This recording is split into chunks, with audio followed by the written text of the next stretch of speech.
Alright, so this is part 2 of the atheist question, I guess. Or the question against atheism. Something that exists outside of nature cannot affect nature, because through sheer reasoning, therefore the thing becomes a part of nature. Let me give you an example. You have the Big Bang, for instance. Before we had any understanding of the Big Bang, we didn't know what really created the universe.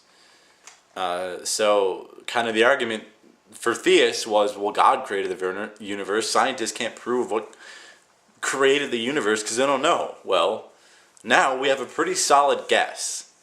Because here's the thing about science. It's cosmic humility, really. I think it's far more honest. It's far more moral, I guess, if you're willing to drag morality into it, to say that you don't know, rather than to assume that you've got some all-knowing, that you and a select group of people know everything, with no show of evidence or any kind of proof that you know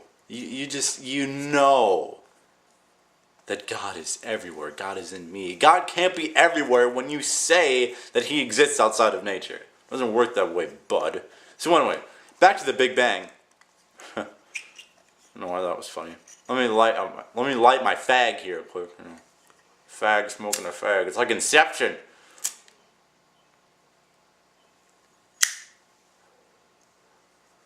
That was kind of cool. It went like sideways. But now we have a pretty solid guess about the beginning of the universe. We don't know what necessarily created the universe, just the beginning. But then you'll say, well, what happened before the Big Bang?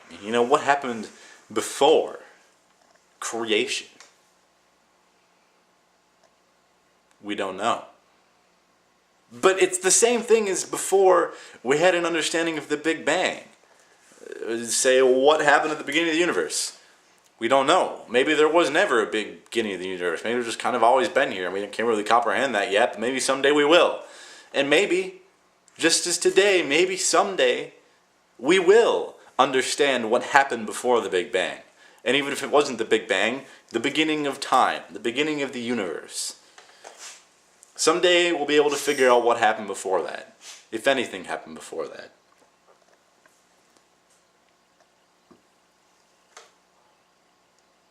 The other thing I want to talk about, since I've single-handedly mopped the floor with your argument that God exists outside of nature and logic and science and reasoning, which is very dumb of you.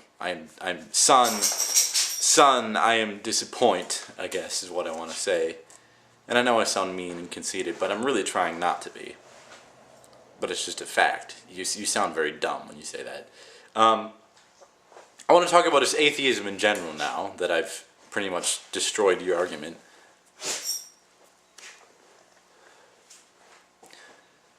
To me, the idea that some bearded guy in the clouds 6,000 years ago snapped his fingers, and all of creation came into being, takes all the meaning out of life for me. The idea that over billions of years of evolution, and that the cosmic situations were just perfect enough that life could crawl its way out of nothing, rather than to say that God just waved everything into existence. I think that gives my life, I feel like my life is worth so much more in thinking that my race, my race of white people, it is, the blacks and Mexicans, and fuck them. If you know me, you'll find that very hilarious. The race, the human species that I am a part of has crawled its way into the manifestation that it is in now. That some proto-human ages ago was completely unrecognizable when you compare it to us, the glorious beings that we are. I mean, look at us. Look at all this. I mean, we're very stupid creatures. Don't get me wrong, but we have higher brain functions and all these, towering structures and technology, and we've put a man on the fucking moon, and we're thinking about sending some people out to Mars in maybe 10, 20 years, maybe longer than that. I mean, the idea that our crowning achievements, our pinnacles of absolute glory came from absolutely fucking nothing over billions of years, and now we're here. Now we're here. It carries so much more weight when you have that. To be completely honest, I don't know how Christians find any satisfaction in their life knowing that they're here and in an instant they can be completely duplicated by some bearded fuck.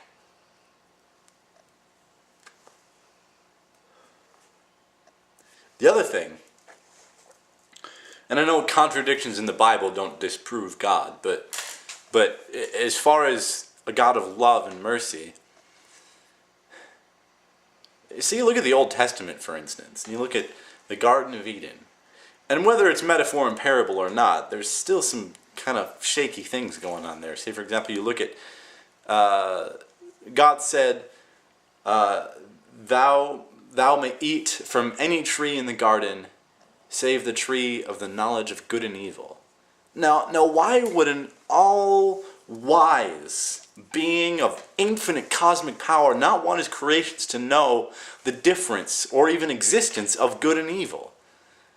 That's a disaster waiting to happen, as it happened allegedly that they were irresponsible kids and they disobeyed their creationist father. If they didn't know any better, then how do you expect to blame them? Why would you punish Adam and Eve for that? That doesn't make any fucking sense. And I know that contradictions in the Bible don't disprove God, but it disproves your God, at least, the Christian God. Let me put it to you this way. Say, for example, you hold the Bible to be absolute 100% truth. It is absolutely God's word, even though it was written by hundreds of different people over the course of thousands of years. But, all that aside, you hold it to be God's infallible truth. If there is a God, it is most certainly not the Christian God.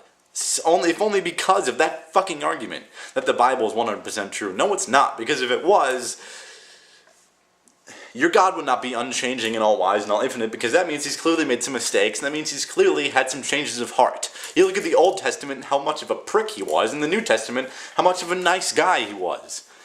Now, the Bible has some very beautiful phrases in it, but also has some very repulsive ones, too. And to think that one being thought of both of those things that directly contradicted each other make no sense. If there is a God, it's not the Christian God. I'll say that much. So, to recap, ow, smoke in my eye, fuck. It's like God is smiting me. To recap, your God does not exist because there's evidence pointing to the contrary. And the argument that says that evidence doesn't count because he exists outside of nature is bullshit. I am sorry, but it is. If you really want to get a bigger understanding, look at Qualia Soup's videos or the Amazing Atheist videos. Especially Lack of Belief in God, the one by Qualia Soup. Check that one out. I think it'd do you some good. Bye, everybody.